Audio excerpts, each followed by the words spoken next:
शुरू हो जाऊं।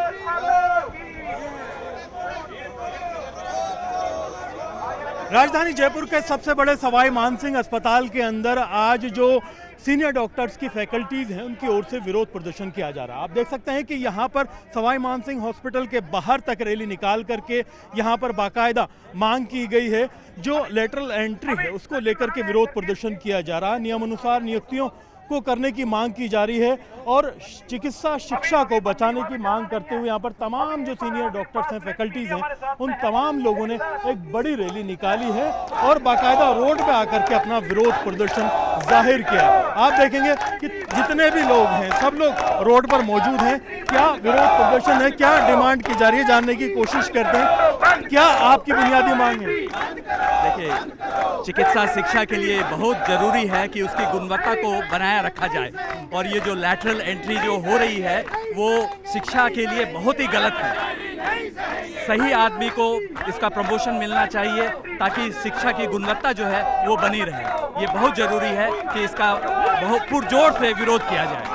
क्या रास्ता है इसका, किस तरह से निकलेगा, क्या कौन करेगा? देखिए, जो आरपीएससी जिससे एंट्री की होती है उसी से एंट्री की जाए। इतने असिस्टेंट प्रोफेसर की पद रिक्त हैं उनको भरा जाए। सीनियर डेमोन्स्ट्रेटर जो 10-15 साल से बैठे हैं उनको प्रमोट किया जाए। बहुत सारे तरीके हैं सरकार के पास में, पर मुझे ये लगता है कि सरकार थोड़ा सा सही दिशा में नहीं जा रही है। उसे सही दिशा में जाना बहुत जरूरी है चिकित्सा शिक्षा के लिए। क्या मांग करेंगे? हमारी मांगे जो लेटरल एंट्री है ना, डायरेक्ट पैरासूट एंट्री, जो डायरेक्ट जो ग्रुप 2 के लोगों को डायरेक्ट एसोसिएट बना रहे हैं, उसके खिलाफ है कि आरपीसी दे के आए, सेलेक्ट होके आए, सब लोग आरपीसी दे के मेडिकल टीचर्स बने, तो मेडिकल शिक्षा की गुणवत्ता बनी रहे। इसलिए हम चाहते हैं कि एंट्री पॉइंट आरपीसी होना चाहिए। डायरेक्ट कोई भी भर्ती नहीं होनी चाहिए। सीधा एसोसिएट जिन्हें कभी टीचिंग एक्सपीरियंस नहीं है, रिसर्च एक्सपीरियंस नहीं है, वो लोग मेडिकल टीचर्स बनेंगे, डॉक्टर्स का भविष्य क्या बनाएंगे।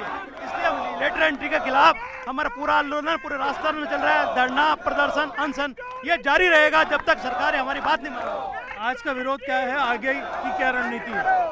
हम लेटरल एंट्री का विरोध करते हैं और लेटरल एंट्री करने से पहले जो मेडिकल कॉलेजेस में टीचर्स लगे हुए हैं, जो सीनियर डेमोन्स्ट्रेटर हैं, जो पहले से एमडी हैं, उनको प्रमोट किया जाए। क्योंकि ग्रुप 1 में ही बहुत सारे डॉक्टर्स हैं जिनको प्रमोट बहुत सालों से नहीं किया जा रहा है। ये एक बहाना है लेटरल एंट्री करके भर्ती करने का, जबकि यहीं पे वैकेंसी खूब है और यहीं के डॉक्टर्स को प्रमोट नहीं किया जा रहा। हम चाह रहे हैं कि सीनियर डेमोन्स्ट्रेटर का टाइम बाउंड प्रमोशन करके उनकी वैकेंसी को पहले फिल किया जाए, उसके बाद लेटरल एंट्री की जाए। जी बिल्कुल, आप देख सकते हैं कि बड़ा विरोध प्रदर्शन है। तमाम जो सीनियर फैकल्टीज हैं, राजस्थान के डॉक्टर्स हैं, यहाँ मौजूद हैं। क्या डिमांड्स हैं आपकी? हम सीनियर डेमोन्स्ट्रेटर हैं जिनकी कोई भी अभी तक कोई रूल नहीं है कि उनको प्रमोट किया जाए। हम 10-10, 12-12 साल तक हम सीनियर डेमोन्स्ट्रेटर ही रहते हैं, उसमें न हमें तो कोई फाइनेंशियल बेनिफिट दिया जाता है, न हमारा प्रमोशन किया जा रहा है। उसके लिए अभी तक कोई रूल नहीं बना है। इसलिए हम चाहते हैं कि या तो हमें प्रमोट किया जाए। हमें 10-10 साल हो गए सीनियर डेमोन्स्ट्रेटर बने हुए, हमें 10 साल हो गए प्रमोशन नहीं मिला अभी तक, उसके लिए हम इसके करके जा रहे हैं। तो आज का विरोध प्रदर्शन एक मैसेज है, आगे की क्या रणनीति है? आगे की जो रणनीति है, अभी सब आगे की जो रणनीति है वो हमारे जो आरएमसीटी के मेंबर है वो अभी डिसाइड करेंगे आगे की रणनीति क्या होगी। इससे आगे अगर अभी भी कुछ प्रशासन ने बात नहीं सुनी तो आगे और भी उग्र प्रदर्शन होगा, उग्र आंदोलन होगा और सभी करने की कोशिश करें। जी बिल्कुल, तो आप देख सकते हैं कि सभी डॉक्टर्स हैं, सीनियर डॉक्टर्स हैं, चिकित्सक हैं, सभी लोग आए हुए हैं। बड़ा विरोध प्रदर्शन है, एक बड़ा मैसेज है, रोड पर आकर के बाकायदा मैसेज दिया है। आगे आप तमाम लोग यहाँ पर हैं, फैकल्टीज की तरफ से कोई विशेष बात आप कहना चाहेंगे कि सरकार को एक मैसेज की आज यहाँ पर आकर के आपको देना पड़ा? हमारे जो सीनियर डेमोन्स्ट्रेटर्स हैं उनको इतने समय से कोशिश कर रहे हैं, प्रमोट नहीं किया गया है, तो सबसे पहले तो सरकार उन्हें प्रमोट करके एपी बनाए। दूसरी चीज़ जो है, हमारे को मेडिकल एजुकेशन का स्तर हमें ऊपर ले जाना है। हमें राजस्थान के जो कॉलेजेस हैं उनका रैंकिंग बढ़ाना है, ना कि घटाना है। अगर हमारे ट्रेन मैन पावर एजुकेटेड वाले जो एजुकेशन से जुड़े हैं वो ही आएंगे तो ही हमारी एजुकेशन इम्प्रूव होएगी, नहीं तो हमारी डीटीओ रेट होएगी। तो हमें हमारी एजुकेशन बेटर करनी है, ना कि खराब। लेटरल एंट्री का क्यों विरोध है, क्या खराबी है? लेटरल एंट्री एक ऐसा तरीका है जिससे कि बिना उनको एग्जाम पास किए डायरेक्ट लिया जाता है। आरपीएससी एक रोबोस्ट संस्था है जिसको कि सुदृढ़ करें, टाइम टू टाइम करें और ले, उसमें कहाँ दिक्कत आ रही है। आरपीएससी के लिए हमारे यंग जनरेशन तैयार बैठे हैं तो उसके थ्रू करें ना कि पैराशूट एंट्री करें और भाई भतीजावाद को प्रमोट करें। क्या रास्ता निकलेगा इससे बचाव का? सरकार क्या एक्शन ले सकती है? रास्ता क्या है? सिर्फ एक ही रास्ता है कि आरपीएससी समय से कराई जाए और फेयर एंड फ्री कराई जाए, उसके अलावा कोई रास्ता नहीं है। मतलब पूरी तरह से सिस्टमेटिकली और मेरिट बेस पे? हाँ, मेरिट बेस पे अगर सरकार चाहे तो समय से करा सकती है, ये सरकार के हाथ में है पूर्णतः। जी बिल्कुल। तो आप देख सकते हैं कि तमाम लोग हैं, बड़े सीनियर डॉक्टर्स हैं, अपनी अपनी बातें रख रहे हैं। क्या कहेंगे मैम? मैं सभी प्रदेशवासियों को सेंसिटाइज करना चाहूँगी कि डॉक्टर्स में शॉर्टकट नहीं हो सकता और उसमें मेडिकल एजुकेशन तो एनी कॉस्ट नहीं हो सकता। एक्सपीरियंस ऑलवेज मैटर्स, इधर it is a clinical experience हो या आपका टीचिंग एक्सपीरियंस हो, मेडिकल साइंस को आप शॉर्टकट एनी कॉस्ट नहीं कर सकते because we are dealing with the human life. We are creator as well भगवान के जरिए हो सकते हैं, बट एक सुपर नेचुरल पावर है जो हमें कंट्रोल करती है और हमें ये देती है शक्ति कि ह्यूमन लाइफ को कैसे सेव करा जाए। और ह्यूमन लाइफ को सेव करने के लिए शॉर्टकट बिल्कुल नहीं चल सकता। चिकित्सा शिक्षा एक ऐसा क्षेत्र है जिसमें एजुकेशन, रिसर्च एंड इम्प्लीमेंटेशन हो सकता है। आप ऐसे में इसको सिम्स बना सकते हैं। एजुकेशन स्टैंडर्ड को हाई करने के लिए जरूरी है कि आपका जो 4, 6 और 8 का जो लेवल है वो मेंटेन रहे और टाइम बाउंड प्रमोशन हो, आरपीएससी के थ्रू हो और आरपीएससी का जो कैलेंडर जारी हो और हमारे नए युवाओं का उसका मौका मिले। और साथ में जो 2011 की हमारी स्ट्राइक थी, जो सीनियरिटी कायम थी, उसको मेंटेन करा जाए और सीनियर मेडिकल साइंस में सीनियर की respect, yes boss, with the experience ही आता है। वो जितनी हमारी रैगिंग लेते हैं उतनी ही हमारी हेल्प करते हैं, मेडिकल साइंस को हमारे टच करवाते हैं।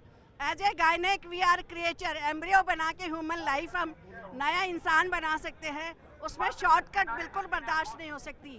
टीचिंग में तो बिल्कुल ही नहीं, नो लेटरल एंट्री। आपको 9 साल हो गए बता रहे हैं।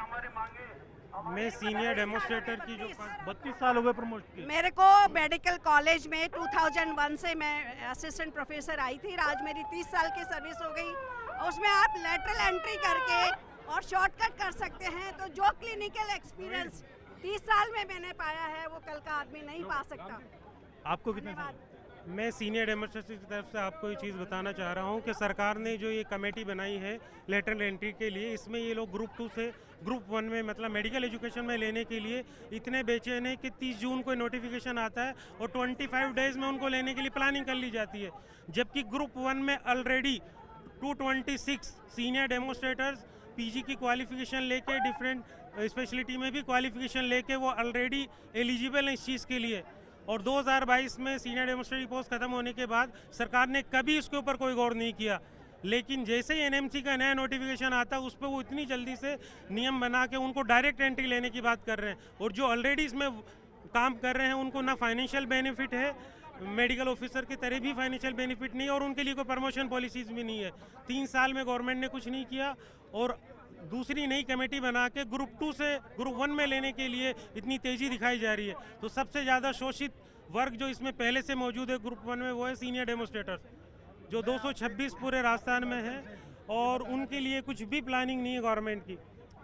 ये मैं आपके माध्यम से बताना चाहता हूँ, आप इसको देखिए। टोटल पोस्ट आरपीएससी की टोटल 337 पोस्ट जिनका एग्ज़ाम हो चुका है, जिनका उनको पास डिक्लेयर कर दिया गया है, पर अभी तक सरकार द्वारा इंटरव्यू नहीं करवाए गए हैं। ये एक सिंगल आरपीएससी की बता रहा हूँ, ये आपके सामने डॉक्यूमेंट है। 337 पोस्ट लोग वेट कर रहे हैं कि हमें रिक्रूट किया जाए, आप उसको रिक्रूट नहीं कर रहे हो और आप अपने चहेतों को, अपने जानकारों को लेटरल एंट्री के माध्यम से और उनको उनको लाना चाह रहे हो। जबकि ये आपके पास में मैं डॉक्यूमेंट्री एविडेंस दे रहा हूँ आपको। 337 दूसरी आरपीएससी का और देख लीजिए आप। 2013 से मैं पोस्टेड हूँ सीनियर डेमोन्स्ट्रेटर। कब से? 2013 से पोस्टेड हूँ। आज तक एलिजिबिलिटी पात्रता रखती हूँ असिस्टेंट प्रोफेसर बनने की, और ऐसे ही मेरे जैसे पता नहीं कितने ही हैं जो पात्रता रखते हैं, एलिजिबल हैं असिस्टेंट प्रोफेसर बनने के, 250 से ऊपर। सर उससे इतने लोग हैं जो कि सीनियर डेमोन्स्ट्रेटर से assistant professor even associate professor तक की पात्रता रखते हैं, क्योंकि साल तो हो गए उनको, टाइम पीरियड मांगते हैं ना वो टाइम। कुछ डिमांड वगैरह इससे पहले नहीं की गई सरकार की तरफ से कोई की जवाब? गई है, बहुत बार डिमांड की गई है, लेकिन हर बार हमारी डिमांड्स को, ग्रुप 1 की डिमांड्स को हमेशा दबाया जाता है। अब आप ये देखिए कि ग्रुप 2 एग्जाम दे के अगर आना चाहते हैं, किसी की मनाही थोड़ी है। ग्रुप 1 में आज भी बहुत से लोग हैं जो ग्रुप 2 से आए हैं एग्जाम देके, तो आप ग्रुप 2 एग्जाम दे, आरपीएससी क्लियर करें और आए, किसी ने मनाही थोड़ी है। लेकिन आप ये चाहते हो कि पेपर नहीं दें, बिना एग्जाम के डायरेक्ट एंटर हो जाएं, तो ऐसा पॉसिबल नहीं हो सकता है। इंटरव्यू परीक्षा का विकल्प नहीं हो सकता। इंटरव्यू आप लोगों ने कोई लीगल रास्ता नहीं अपनाया, चैलेंज किया? नहीं, वो हम लोग अभी देख रहे हैं और डेफिनेटली जो इसमें एनएमसी ने जिस तरह के रूल्स एंड रेगुलेशन किए हैं, अगर आप उसको खुद को पढ़ोगे तो एनएमसी शायद खुद ही नहीं चाहती है कि गुणवत्ता को मेंटेन करे, और उस नियमों का आड़ दे करके सरकार, जो हमारी संवेदनशील सरकार है, पर कुछ लोग उस नियमों का फ़ायदा उठा करके अपने लोगों को उसमें सेट करना चाहते हैं। मेरे साथ डॉक्टर रमेश है, ये 8 साल गाँव में सर्विस करके आप करके आए? जी सर, मैं अपने कैरियर की शुरुआत में एसआरसिप सीनियर रेजिडेंसी मौलाना आज़ाद से करने के बाद 8 साल गांव में रहा। फिर आरपीएससी की वांट निकली, तब मैंने आरपीएससी फाइट करके मेन डोर एंट्री से मैं यहाँ आया और 11 साल से सर्विस कर रहा हूँ। मेरा सरकार से निवेदन ये है कि नियमों की आड़ में अपने लोगों को फ़ायदा पहुँचाने की नीयत से काम ना करें। सरकार के लिए हर देशवासी एक जैसा होना चाहिए, सम्यक दृष्टि रखनी चाहिए, सबके लिए बराबर का अवसर होना चाहिए। अवसर में कोई भाई भतीजावाद नहीं चल सकता, टैलेंट में भाई भतीजावाद नहीं चल सकता, क्योंकि चिकित्सा शिक्षा और चिकित्सा देखरेख दोनों गुणवत्ता मांगती है। और हम जब विकसित भारत का सपना देख रहे हैं, तो विकसित भारत का सपना कभी भी भाई भतीजावाद से पूरा नहीं होगा, मेरे और तेरे से पूरा नहीं होगा, वो हम सब की भावना से, हमारी भावना से पूरा होगा। और उसके लिए सरकार को बड़ा दृष्टिकोण, बड़ा दिल और हर समय रेगुलर आरपीएससी निकालने की जरूरत है, न कि आर्टिफिशियल कमी दिखाए। एक बड़ा डेमो आपने दिया, आगे की क्या तैयारी है आज के इस मैसेज के बाद में, सरकार को मजबूत मैसेज के बाद? वो सब हमारी जो जीबीएम होगी उसमें हम बैठ करके डिसाइड करेंगे आगे की क्या रणनीति है। पर हमारी दिल से और दिमाग से कहीं ये मंशा नहीं है कि हम हमारे मरीजों को कष्ट में डालें।